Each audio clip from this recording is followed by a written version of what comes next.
13 days and 13 nights movie review. ఈ movie 1 hour and 51 minutes తో VR OTT and prime లో stream అవుతుంది. ఇంకా మన ఛానల్ కి ఎవరైనా కొత్తగా వస్తే ఒక చిన్న లైక్ అండ్ ఒక చిన్న సబ్స్క్రైబ్ గైస్, మనకు కొంచెం సపోర్ట్ గా ఉంటుంది. ఇంకా ఈ మూవీ ఫ్యామిలీ వాచబుల్ అంటే ఎస్ గైస్ వాచబులే, అడల్ట్ సీన్స్ అయితే ఏముండవు. సరే ఇదంతా పక్కన పెడదాం. మూవీ ఎలా ఉందిరా అంటే, మీరు ఈ మూవీ చూడాలంటే మెయిన్లీ గైస్ మీకైతే విపరీతంగా పేషెన్స్ ఉండాలి. మూవీ స్టోరీ ఎంత స్లో అంటే అంత స్లోగా వెళ్తా ఉంటది, ఏదో తాబేలు వెళ్ళినట్టే చిన్నగా వెళ్తా ఉంటది. నువ్వు పేషెన్సీతో మూవీ చూస్తా ఉంటే నీకైతే ఒక ఇంటెన్సిటీ వస్తుంది. నెక్స్ట్ ఏం జరుగుతుంది, అసలు మూవీలో ఏం జరుగుతుంది, అలాగే వీళ్ళందరినీ బయటకు తీసుకువెళ్తారా లేదా అనేసి మనకైతే ఒక ఇంటెన్సిటీ బిల్డ్ అవుతుంది.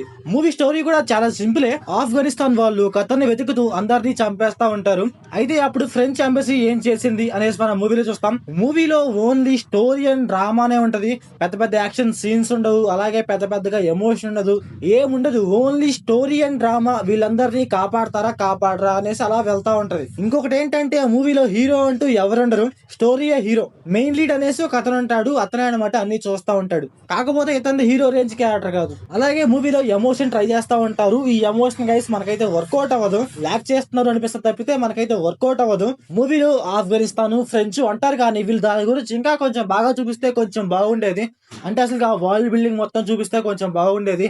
అక్కడ ఏం జరిగింది, ఆ ఫ్లాష్ బ్యాక్ స్టోరీలో ఏమైంది అనేసి కొంచెం బాగా చూపిస్తే కొంచెం బాగుండేది. మూవీలో క్లైమాక్స్ లో ఏదో ఒక చిన్న బాంబు పడుతుంది అంతే. ఇంకా మూవీలో ఫైట్స్ అవే ఉండవు అనమాట. ఓన్లీ క్లైమాక్స్ లో ఏదో ఒక చిన్న బాంబు, అక్కడ కొంతమంది చనిపోతారు అంతే. కాకపోతే మూవీలో యాక్షన్ చేస్తాం అనేది సాగదీస్తారు, కాకపోతే చెయ్యరు. చేస్తే కొంచెం బాగుండేది. మూవీ క్లైమాక్స్ లో ఉన్న ఫైట్ ఏమన్నా అనేది కొంచెం బాగుంటుంది అనుకున్నా, కాకపోతే ఫైట్స్ అవేమి లేకుండా ఓన్లీ ఏంటో వాళ్ళని తప్పించేలాగా చూసారంతే. ఆర్మీ ఉగ్రవాదం చంపుకోవటం అనేటప్పుడు ఫైట్స్ ఉండాలి, కాకపోతే మూవీలో ఫైట్స్ యాక్షన్ బ్లాక్స్ ఎక్కువ ఉండవు. ఏదో ఒక చిన్న స్టోరీ తీసుకొని ఆ స్టోరీనే కొంచెం సాగదీసి తీసుకువెళ్తా ఉంటారు, కొంచెం ఇంటెన్సిటీగా.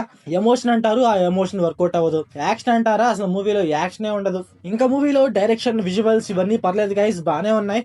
సో ఓవరాల్ గా మూవీ చూడొచ్చా అంటే, జస్ట్ ఏంటంటే మీకు పేషెన్సీ లెవెల్స్ ఎక్కువ అనుకుంటే ఒకసారి మూవీ ట్రై చేయండి. మీకైతే నచ్చొచ్చేమో. మాకు పేషెన్సీ లేదురా బాబు అనుకుంటే మూవీని వదిలేయచ్చు మీరు. ఎందుకంటే మూవీలో యాక్షన్ బ్లాక్స్ కూడా అవి మరీ అంత గొప్పగా ఏముండవు. ఇంకా మీ ఇష్టం గైస్. సో మీరు మూవీ చూసి ఉంటే మీకు ఎలా అనిపించిందో కామెంట్ చేయండి. So thanks for watching.